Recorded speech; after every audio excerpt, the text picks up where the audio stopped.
A paz do Senhor, meus irmãos, minhas irmãs, sejam muito bem-vindos ao nosso canal.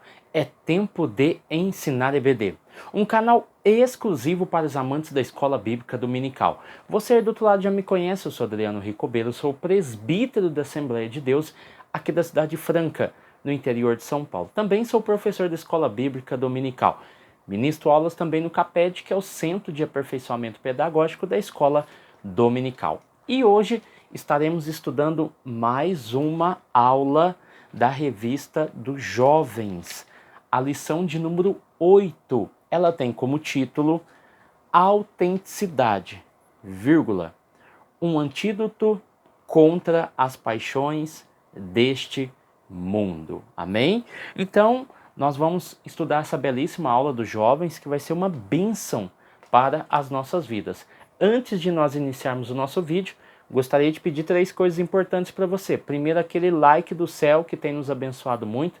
Deixe também seu comentário, isso é muito importante. Como está sendo o trimestre aí para você? Está encontrando dificuldades ou não? Está fácil? Como é que está a sua relação com essa revista? Também não deixe de compartilhar esse vídeo, isso é muito importante para que outras pessoas venham a conhecer este canal. Também gostaria de lhe informar que nós temos 3 revistas. A revista dos adultos, ministrada por mim, a revista dos jovens, essa ministrada também por mim, e a revista dos adolescentes, ministrada pela minha esposa, a psicóloga Daniele Ricobeiro, que também estará inserindo mais uma revista no próximo trimestre. Então estaremos aí com 4 lições dentro do nosso canal, ok? Então vamos lá. Quando eu falo de autenticidade, e o autor está falando justamente sobre esse tema, eu estou falando que é um termo que está sendo usado nas 13 lições. Ou seja, dá-nos a ideia de genuinidade, ou seja, aquilo que é verdadeiro, aquilo que é original. Também fala de integridade, ou seja, coerência entre as palavras e as ações.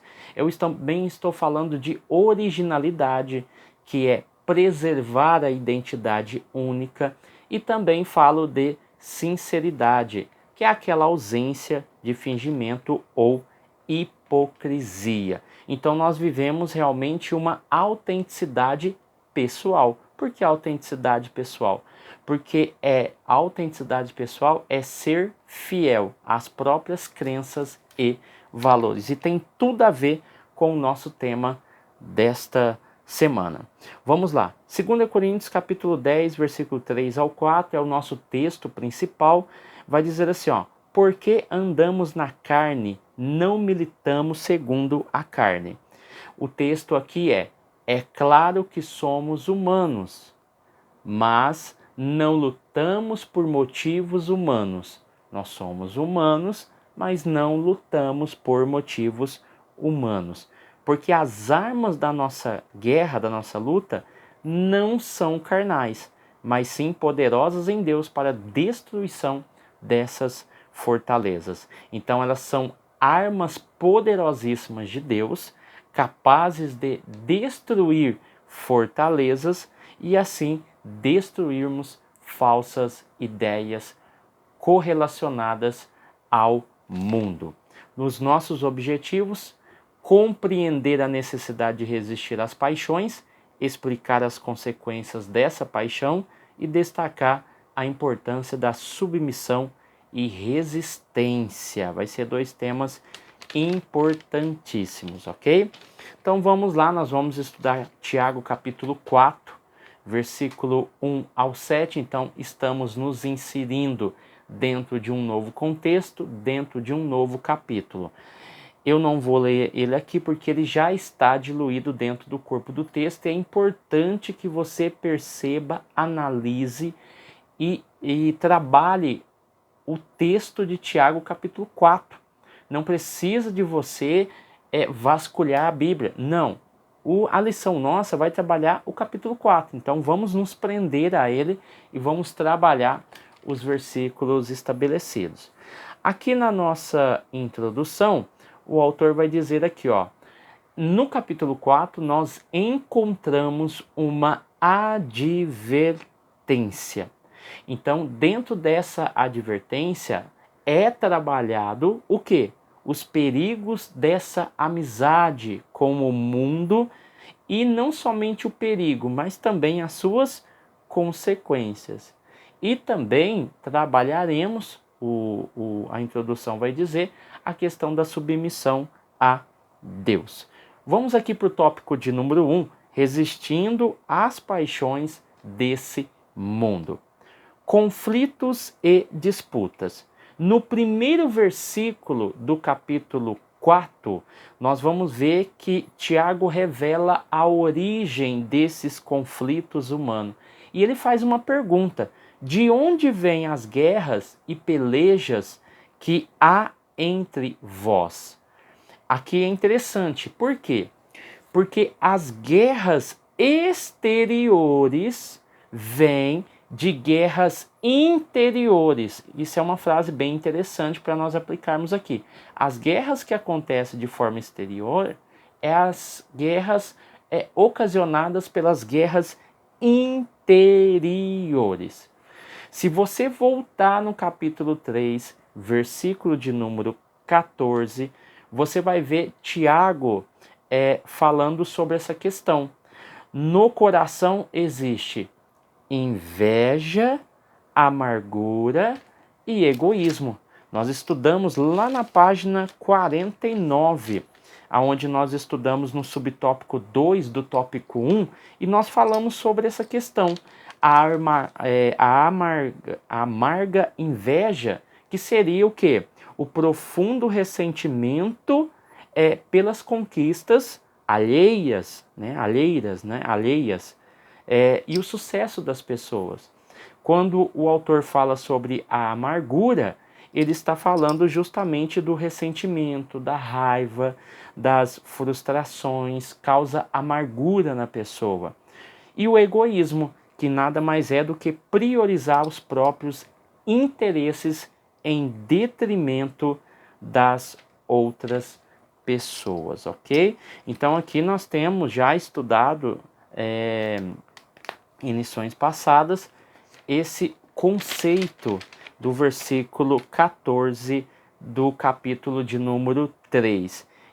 Então Tiago, ele faz um apelo à consciência, porque quando ele pergunta de onde vêm as guerras e pelejas entre vós, ele está fazendo um apelo à nossa consciência. Da onde está vindo? Pense, raciocine, reflita sobre a sua vida. Da onde está vindo essas pelejas? Tanto é que o autor cita aqui as obras da carne, e é interessante, né? Porque tem o fruto do Espírito e o fruto da carne. A carne também produz fruto. E em Gálatas 5, 19 e 21, vai falar sobre essa questão.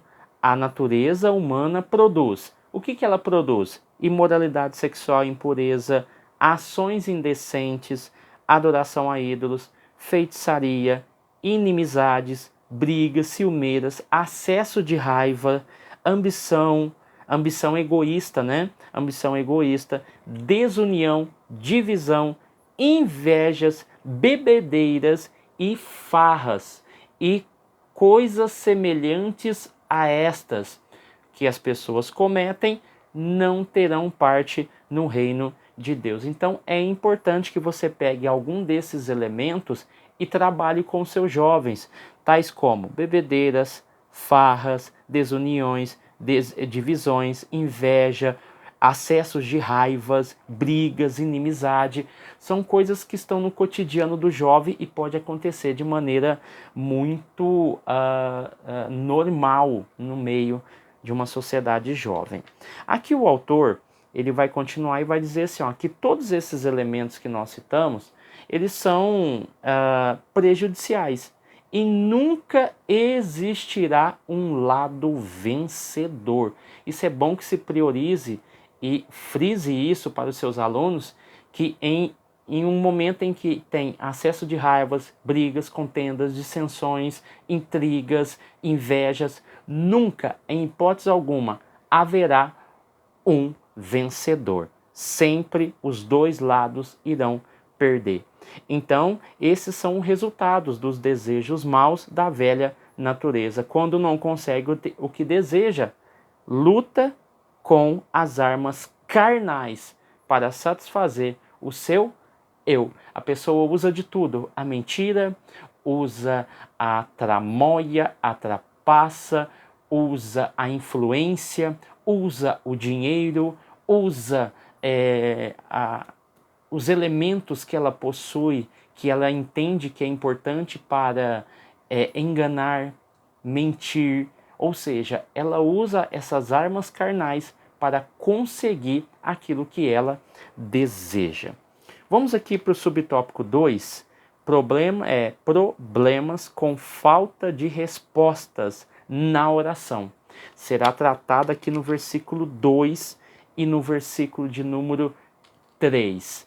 Percebam, o autor trabalha porque muitos dos nossos pedidos em oração não são atendidos. Muitas vezes não recebemos a resposta do Senhor porque não buscamos a aprovação dele. Aí fazemos o quê? Uma oração egoísta, uma oração consumista e uma oração que somente tem o intuito de satisfazer somente a minha vontade. Percebam que no versículo 2 o autor trata: vocês querem muitas coisas. Percebam que Tiago está falando para judeus convertidos ao cristianismo, correto? Nunca se esqueça disso dentro do contexto. Vocês querem muitas coisas, mas não pode tê-las. Vocês querem, vocês desejam, vocês anseiam muitas coisas, mas não pode tê-las. E é interessante que o autor traz um termo aqui, em algumas traduções, muito interessante. Estão prontos até para matar, a fim de consegui-las. Nessa tradução que o autor nos trouxe, não tem essa referência do matar, mas em várias versões aparece a intenção de matar. Se for possível, eu mato alguém. Talvez seja um termo pejorativo ou um termo ao qual Tiago faz alusão às palavras de Jesus, que as pessoas são capazes de cometer. Não quer dizer que as pessoas que estavam ali na igreja de Tiago cometeram algum assassinato, mas Tiago está deixando bem claro que a ambição é tão grande, o desejo é tão grande, a ambição egoísta domina tanto a mente humana que ela é capaz, e isso não é algo fictício, não é algo que não acontece. Você vê as pessoas matando as outras por poucas coisas, ou por herança, ou por dinheiro, ou por qualquer outra situação. Fato é que Tiago está dizendo uma verdade.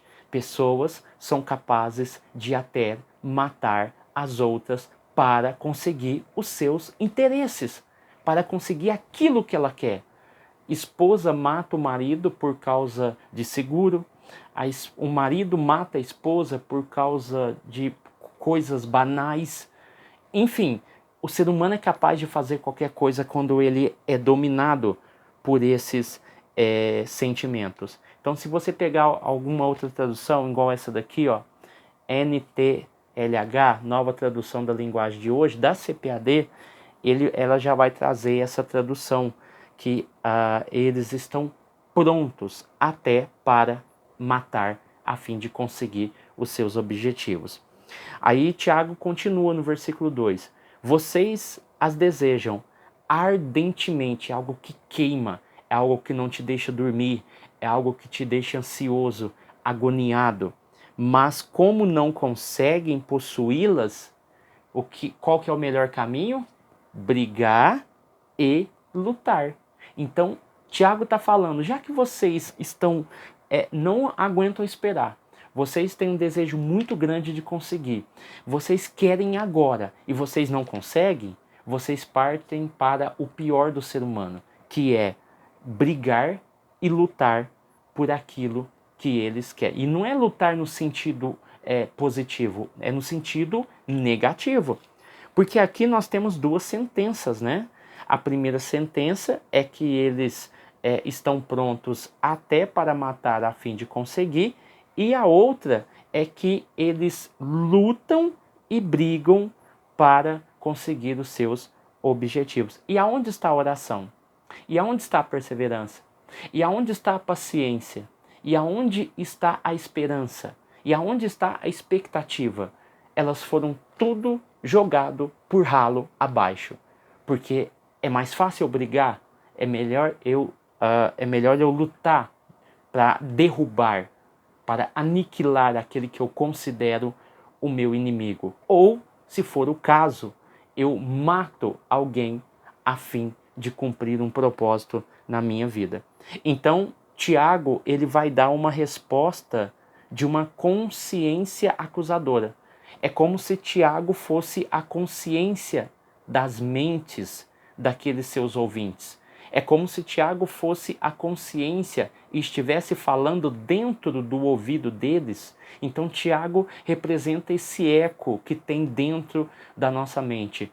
Será que realmente é necessário matar? Será que realmente é necessário brigar? Será que é realmente necessário lutar a ponto de querer derrubar e atrapalhar a vida dos outros? Então, o que podemos concluir daqui? Que essas pessoas estão em dificuldades. Por que elas estão em dificuldades? Porque elas acreditaram que o mundo poderia dar alguma coisa. Elas entraram em dificuldade porque elas acharam que a briga seria o caminho. Elas entraram em dificuldade porque elas pensaram em matar. Elas entraram em dificuldade porque elas preferiram lutar e derrubar do que orar, buscar, esperar as coisas acontecerem na vontade de Deus. E assim, nós entendemos que elas pensaram que o mundo poderia oferecer de forma mais rápida. Então aqui no subtópico 2, Tiago escreve e pedem e não recebem, porque lhes falta fé, mas sobra o quê? Orgulho, cobiça e inveja. Aqui o autor resumiu muito bem. Falta fé, mas sobra o quê? Orgulho, cobiça e inveja. O versículo 3 vai dizer sobre isso. E quando pedem, como tem orgulho, cobiça e inveja, não recebem. E por que não recebem? Porque os seus motivos são maus. Pois no versículo 2, o termo invejosos, percebam, nós lemos o versículo 3, né? No versículo 2, para explicar o 3, o termo invejosos é traduzido por matar. Por isso que eu falei que aqui na tradução, cobiçais e nada tendes, sois invejosos. Em várias traduções, o termo é matar. Então eles estão prontos para irem até o limite, ou seja, até matar para conseguir algo. Então, perturbam esse sentimento de querer e não conseguir, de invejar, de querer matar, de querer brigar, de querer lutar para derrubar. É uma ânsia, eles queimam, né? Não foi o que eu falei? Vocês querem muito as coisas, mas não conseguem. Eles desejam ardentemente, mas não conseguem encontrar. Por isso é que a paz deles são perturbadas.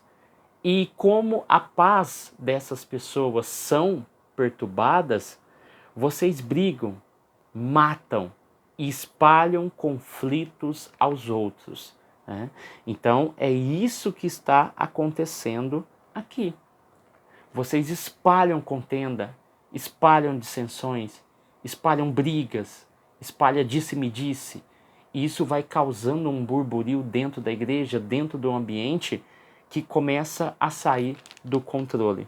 Vocês permitem, ou seja, Tiago dizendo, vocês estão permitindo que desejos profanos possuam o seu espírito. E esses desejos, que são impulsos incontroláveis, levam ao desastre físico e ao desastre espiritual. E assim, essas pessoas entram em um estado de morte. Perceba a gravidade que Tiago está tentando nos mostrar? Que gravidade, que algo cruel e mal pode surgir de dentro do coração de um cristão? Tiago não está falando para as pessoas que estão do lado de fora. Tiago não está falando daquelas pessoas que não têm compromisso com Deus. Tiago está falando de alguém que está dentro da igreja, que louva a Deus, que exalta a Deus, que busca a palavra, que estuda, que está na escola dominical, mas o desejo é tão grande de conquistar, se torna algo tão egoísta, tão mesquinho, que ele é capaz de fazer tudo para conseguir aquilo que ele quer. Ele passa por cima de pastor, ele passa por cima de líder, ele passa por cima do irmão, ele passa por cima da irmã e vice-versa, homem ou mulher. Ele quer derrubar todo mundo porque ele quer alcançar um objetivo. E ai daquele que estiver na frente dele. Ele mata espiritualmente, ele mata fisicamente, ele é o próprio demônio. É isso que nós estamos entendendo. É grave o que Tiago está falando. Então percebam, uma vida prazerosa. O versículo 3, é errado desejar ter uma vida prazerosa? Não. No versículo 4, Tiago usa a metáfora do adultério para descrever a infidelidade espiritual, a amizade com o mundo, ou seja, os prazeres mundanos é vista como uma traição ao compromisso com Deus. Vamos lá para o versículo 4 que você vai entender, porque nós já estudamos o versículo 3 acima. O versículo 4, irmãos, quando você pega os textos mais antigos, e isso você pode pegar qualquer comentário desse PAD que você vai ver a mesma concordância. Quando você vê os textos mais antigos, você não encontra a palavra adúlteros. Você encontra a palavra adúlteras, que no caso foi traduzido por infiel, ok? Então, ou gente infiel. Então, aqui nesse contexto, e não vai mudar, se acrescentou adúlteros nos textos mais novos e retirou adúlteros, não existe, na verdade, nos textos mais antigos, fato é que Tiago está falando sobre a questão da infidelidade e ele usa a figura feminina para ilustrar essa infidelidade. Porque o termo, se nós levarmos em consideração a tradução mais antiga, o termo adúlteras vai aparecer. E é um termo feminino. E mostra claramente que há o quê? O termo adúltera você vai encontrar na TEB, né, que é a tradução ecumênica bíblica. Então, quando nós encontramos esse termo e Tiago falando sobre ele está dizendo, olha, da mesma forma em que uma prostituta trai as pessoas, tem esse vínculo da traição, assim são vocês, comparados a uma meretriz, comparados a uma mulher adúltera, que corrompe os laços matrimoniais com o seu marido, quebrando a fidelidade, o respeito, o carinho, a atenção, a comunhão, a união. Assim como ela faz, vocês também estão fazendo. A mensagem de Tiago, ela é muito dura, tá? Então, o que acontece aqui? No versículo 4, é preciso tomar o quê? Uma decisão. O povo, o leitor, precisa tomar uma decisão. O termo, não sabei vós, o que ele quer dizer? Ele quer dizer que os leitores estavam familiarizados com aquela situação, mas estavam ignorando ela. Então o povo deveria tomar uma decisão. Por quê? Ele deixa bem claro no versículo 4, olha, a amizade do mundo é inimizade contra Deus. Olha o paralelo. A amizade do mundo é inimizade contra Deus. Qualquer que quiser, dentre vocês que estão ouvindo, ser amigo do mundo, olha o paralelo de novo, vai se tornar inimigo de Deus. Então Tiago, ele está falando de uma decisão. É preciso tomar decisões.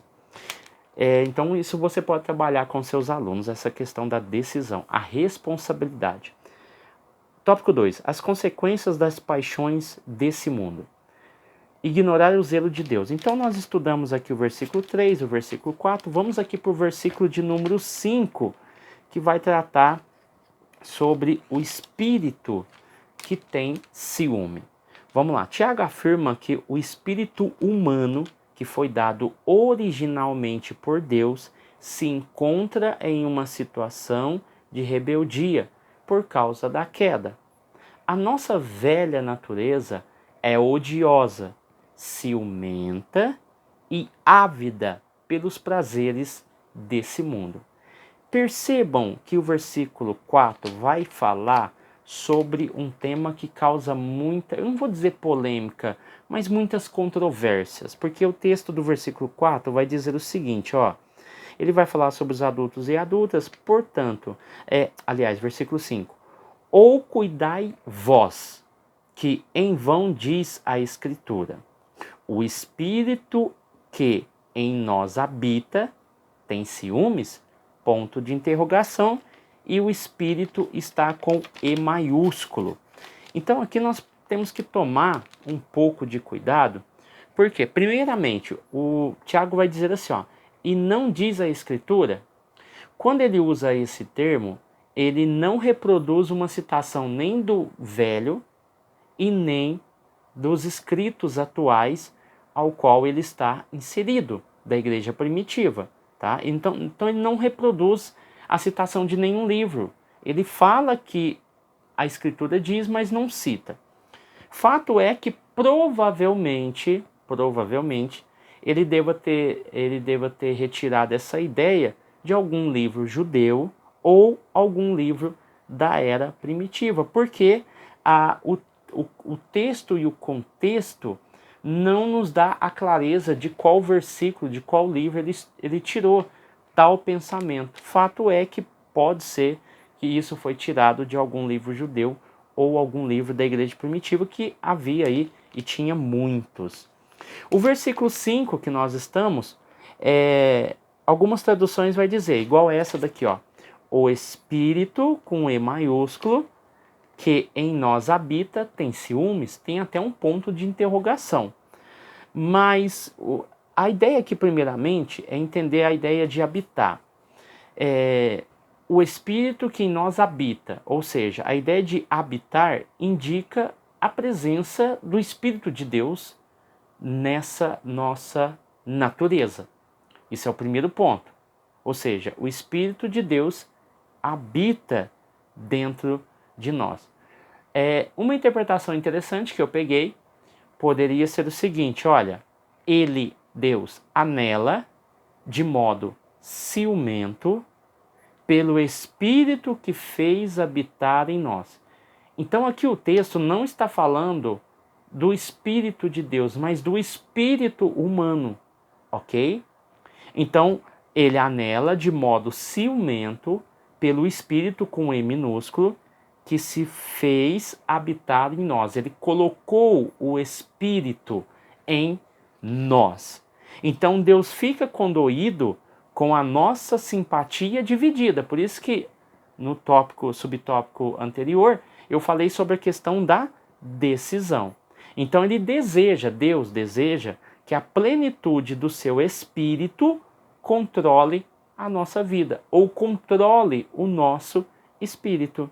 A NTLH vai dizer assim, ó, o Espírito que Deus pôs em nós está cheio de desejos violentos. Então, percebam que tem tudo a ver com aquilo que o autor falou aqui. Ele não descentralizou a mensagem, pelo contrário, ele quer mostrar que esse espírito humano, ele está em situação de queda, em declínio, em apodrecimento. Então, a nossa velha natureza, odiosa, ciumenta e ávido pelos prazeres desse mundo, está se deteriorando.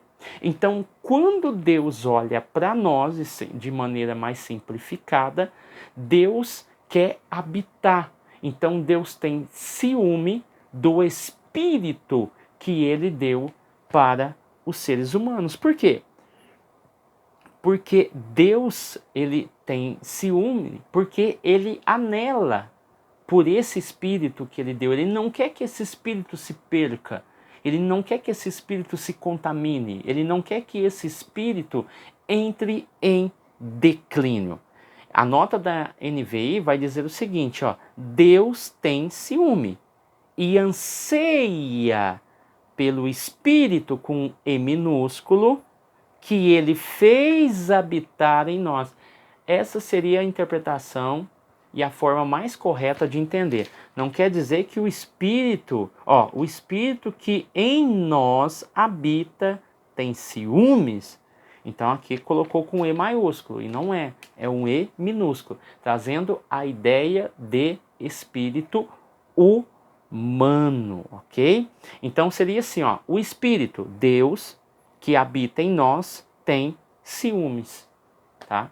Então, esse Deus que habita em nós tem ciúmes. Ciúmes do quê? Do espírito corrompido do homem que ele deu, que ele colocou, está sendo corrompido. Então, ele quer se manifestar de forma plena em nossa vida, ok? Os irmãos entenderam, compreenderam? Então, depois é importante os irmãos aí pegar um comentário bíblico, de preferência da CPAD, eu sempre indico os da CPAD, para que você tenha aí uma interpretação plausível com a nossa teologia pentecostal, ok? Então vamos lá. Orgulho, que é o subtópico de número 2, que está lá no versículo de número 6. Deus nos dá graça ou maior graça, e não muita graça ou mais graça, percebam, para resistir ao orgulho. O Senhor rejeita todos os arrogantes. Então aqui seria interessante trabalhar a ideia antes da maior graça e não mais graça, maior graça. E aqui, tanto é que o versículo 6, ó: a bondade que Deus mostra é ainda mais forte, ou seja, supera as nossas expectativas. Mas Tiago não está falando de um homem corrompido, que está fazendo amizade com o mundo, que está se relacionando com as paixões do mundo? Mas aí o versículo 6, ele começa a trazer essa esperança, né? A bondade que Deus mostra é ainda mais forte. Deus é contra a qualquer tipo de pessoa orgulhosa. Mas, por outro lado, ele é bondoso para com os humildes. O reconhecimento de que não somos nada, o reconhecimento de que nós erramos, nós falhamos, tudo isso Deus se agrada, ok? O subtópico 3, as paixões carnais, aqui vai falar sobre o distanciamento de Deus. As paixões carnais resultam em um distanciamento espiritual do Pai Celestial. Então, as pessoas se afastam e se tornam automaticamente uma presa fácil para o inimigo. Nós vemos muitas referências, né, quando a gente vê um bando de animais, e sempre o predador ele vai no mais fraco, no mais frágil ou no mais lento. Ou muitas das vezes o próprio bando coloca à disposição da presa aquela pessoa mais fraca, aliás, aquele animal mais fraco. E isso acontece nos dias de hoje, tá? Quando um jovem está dentro de um grupo e esse grupo vê que ele é o mais fraco, na primeira situação eles vão deixar ele como cobaia, vão deixar ele como presa fácil, seja num assalto, seja no envolvimento com drogas, seja num ato de mentiras, enfim, num ato de tramas, ou seja, são N situações em que você, estando fraco, em meio àquele grupo, pode ser presa fácil para os opositores, tá? Então nós temos que tomar muito cuidado. Então nós lemos o versículo 6 e o versículo de número 7, ele é importantíssimo, né? Porque o versículo 7 vai ser trabalhado no tópico 3. E o tópico 3 vai falar da submissão e a resistência. E aqui no capítulo 3 e o início do versículo 7 até o último versículo do capítulo, vai trabalhar o caminho para a bênção. Percebam que é uma divisão bem interessante. É porque a próxima lição, irmãos, nós vamos falar em Mateus capítulo 7 e na outra lição, que seria a 10, vai voltar mais no versículo 13, capítulo 4, versículo 13. Então, se o texto parasse no versículo 7, nós não teríamos aqui o versículo 8, 9 e o 10 para podermos falar. Porque já vai começar lá na aula de número 10, no versículo de número 13 do capítulo 4, ok? Então vamos lá, ó. A submissão a Deus e resistência ao diabo. O versículo 7, no grego, a palavra resistir é uma atitude voluntária de não ceder e não cooperar de forma alguma com aquilo que o diabo oferece. Então, a ideia de ceder e a ideia de cooperar está embutido na palavra resistir.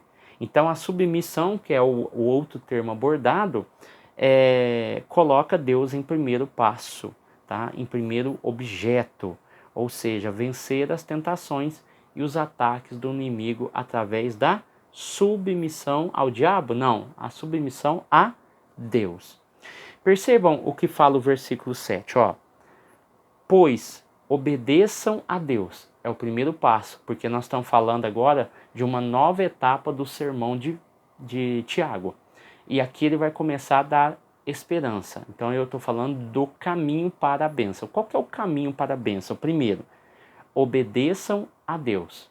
É o primeiro passo. Se você obedecer a Deus, automaticamente você enfrenta o diabo. A ideia de obedecer é se curvar, servir, adorar, né? Receber ensinamentos. A partir daí, você enfrenta o diabo. E o que vai acontecer? Ele fugirá de vós. É interessante que a obediência leva à vitória sobre o diabo. E isso é interessante, porque quando nós falamos de vitória, nós estamos falando de guerra, de lutas, de pelejas, né? de armas. Aqui não, aqui é o contrário. Você deve obedecer a Deus e através da sua obediência você tem a vitória sobre Satanás. Então, o segredo para vencer o mundo é justamente isso: submissão e resistência. Submissão a Deus e não à situação e nem ao diabo, e a resistência à situação e a resistência ao diabo. Então, no ato da submissão, somos preparados para o conflito. E ao mesmo tempo em que estamos em submissão, os nossos poderes de resistência são fortalecidos. Olha que bênção, que maravilhas. Então Deus está trabalhando para nos afastar do mundo e atrairmos para a sua presença. Olha que interessante. Deus está trabalhando para nos afastar do mundo, mas para nos atrair para a sua presença. Ainda no tópico 3, subtópico de número 2, submissão e humildade. Tiago, no capítulo 4, perceba que ele alonga, versículos 6 ao 10, destaca a necessidade da humildade como parte integrante da submissão, para receber a ajuda e a graça de Deus na luta contra o inimigo. Então, submissão. Eu falo de submissão. Eu estou retirando orgulho, eu estou retirando todo tipo de arrogância. Então, submeter é não ter arrogância. Submeter a Deus é retirar o orgulho, Submeter a Deus é retirar o meu eu e colocar o Ele em mim, ou seja, Jesus no nosso coração. E aqui, na submissão e humildade, percebam no versículo 8, quando se tem humildade, o texto vai dizer, cheguem perto de Deus, ou seja, não tenha medo. O versículo 8 é como se ele estivesse falando assim, olha, eu sei que vocês fizeram amizade com o mundo.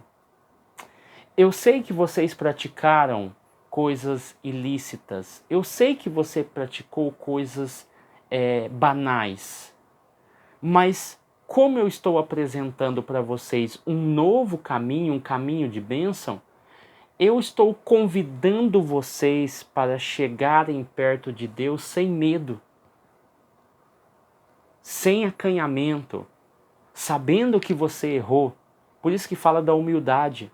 É você chegar a Deus sabendo que você errou, mas mesmo assim dizendo, eu vou até Deus porque Ele vai me aceitar. E o que o texto diz no versículo 8? E Ele chegará perto de você. Chegai-vos a Deus e Ele chegará perto de você. Mas quais são as condições, irmão Adriano? O próprio versículo 8 diz, lavem as mãos. Pega um exemplo lá na sua sala de aula de lavar as mãos, suja as mãos com alguma coisa, faça esse exemplo para que eles entendam e compreendam que o chegar a Deus não é de qualquer jeito. Além da submissão, Tiago ainda elabora uma nova decisão, o lavar as mãos. Ou seja, lavem as mãos, pecadores. Porque lembra, quando Davi queria construir o templo, o que Deus disse para ele? Olha, as suas mãos estão cheias de sangue. É uma referência às suas lutas, às suas batalhas e outros adjetivos que poderia nós falarmos aqui. Fato é que o lavar as mãos, tudo que a gente faz, nós usamos como referência as mãos. É elas que produzem, é elas que arrancam, é elas que acariciam, é elas que esbofeteam, é elas que estendem o braço, é ela que segura, é ela que solta, é ela que tem uma referência muito forte dentro do nosso corpo. Então, essa mão deve ser limpa. E Tiago ainda acrescenta, limpem também o vosso coração, hipócritas. Ele chama aqueles de mãos sujas de pecadores e aqueles de corações sujos de hipócritas. Então, lave as suas mãos, limpe os vossos corações, porque não dá para viver de aparência. Eu faço bem com as minhas mãos, mas por dentro eu sou hipócrita. Eu não queria fazer aquilo. Aquela pessoa não merecia, aquela pessoa não poderia estar ali, aquela pessoa não poderia estar naquela regência, aquela pessoa não poderia estar sentada ali, aquela pessoa não poderia ser isso ou aquilo. É isso que o coração pensa. Mas está fazendo coisas boas com as mãos. Percebam? Versículo 9. Fiquem tristes. Aí, por isso que é o caminho para a bênção. É complicado esse caminho, irmãos. Não é fácil. Se eu falar para vocês que é fácil, eu seria hipócrita em dizer que é fácil, porque o caminho para a bênção exige renúncia, exige decisão, como nós já falamos aqui. Nós estamos passando de um período ao qual eu era amigo do mundo, inimigo de Deus, para uma aproximação com Deus. E eu preciso lavar minhas mãos, eu preciso limpar o meu coração. E o versículo 9 vai dizer, fiquem tristes, gritem e chorem. É totalmente o oposto daquela falsa alegria das redes sociais, das grandes festas, dos grandes banquetes, das grandes luxúrias, das orgias. É diferente. Aqui precisa de um coração contrito, um coração que fica triste, que grita, que chora. Que mudem, o texto do versículo 9, mudem as suas risadas em choro, a sua alegria em tristeza. O versículo 10. Humilhem-se diante de Deus. Chegai-vos a Deus, e Ele chegará a vós. É um ato. A partir do momento que ele chegou a vós, humilhe-se diante dele. E que texto lindo, irmãos. E ele os colocará em lugar de honra. Aquela pessoa que era amiga de Deus, que estava perdida no mundo, mas que teve a decisão de se achegar a Deus, pediu a misericórdia e o perdão. Jesus curou, lavou, limpou as mãos, limpou o coração. Agora ela está diante de Deus e o versículo 10 vai dizer: se você se humilhar na presença de Deus, Ele vai te colocar em lugar de honra. A oração ela é fundamental, o autor deixa bem claro. E o subtópico 3, submissão e renovação da mente. Ao permitir que a palavra de Deus transforme nossa mente, fica mais fácil resistirmos ao diabo e às suas tentações. Então, é momento de permitir, é momento de deixar a palavra de Deus entrar no nosso coração. É momento de permitir que o Espírito Santo mude a nossa vida. É momento de permitir aceitar a correção para depois Deus nos colocar em lugar de honra. Amém? Deus abençoe você, sua casa, sua família. Fique com Deus e até o próximo vídeo, em nome de Jesus.